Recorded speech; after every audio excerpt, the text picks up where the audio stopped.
Hi friends. ఆవేశము, ఆక్రోశము మరియు ఆధిపత్యము అలా ఎవరైతే ఉంటారో వారు జీవితంలో ఏది పొందరు. క్రమేపీ ఉన్నది అంతా కోల్పోతారు.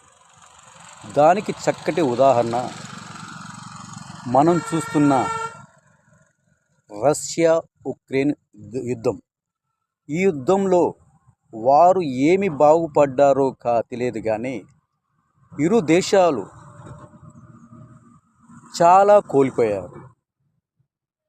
ఇది ఒక చక్కటి ఉదాహరణ. నెక్స్ట్ వచ్చేసరికి మన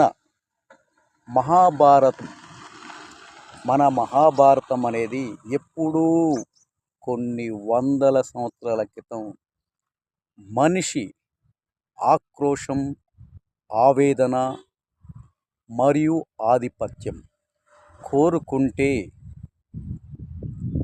ఉన్నది మొత్తం కోల్పోతామని చక్కటి ఉదాహరణ. ఒక చిన్న క్లిప్స్. పాండవులు, కౌరవులు ఇరువురు సొంత అన్నతమ్ములు. పాండవులు కొన్ని విషయాల్లో కొంత ఎక్కువగా మర్యాదపూర్వకంగా ముందుకెళ్తుంటే అది కౌరవులకు సహించక కొంచెం అసూయ ద్వేషాలు పెరిగాయి. అలా ఒకరోజు పాండవుల ఆహ్వానం మేరకు కౌరవులు దుర్యోధన మహారాజు సైతం పాండవుల యొక్క రాజ్యమునకు విచ్చేసి వారి ఆతిథ్యమును స్వీకరించి వారి రాజ్యంలో అందాలను తిలకిద్దామని అంతఃపురంలోకి విచ్చేయగా అప్పుడు అదుపు తప్పి కాలు జారి నీటిలో పడిన వేళ ఆ యొక్క సందర్భాన్ని చూసిన ద్రౌపది సమేత చెలికత్తెలు పక్కున నవ్విరి. ఆ నవ్విన దానికి దుర్యోధన మహారాజు చాలా అవమానంగా అనుకొని తన మామ అయిన శకునితో ఇలా అన్నాడు.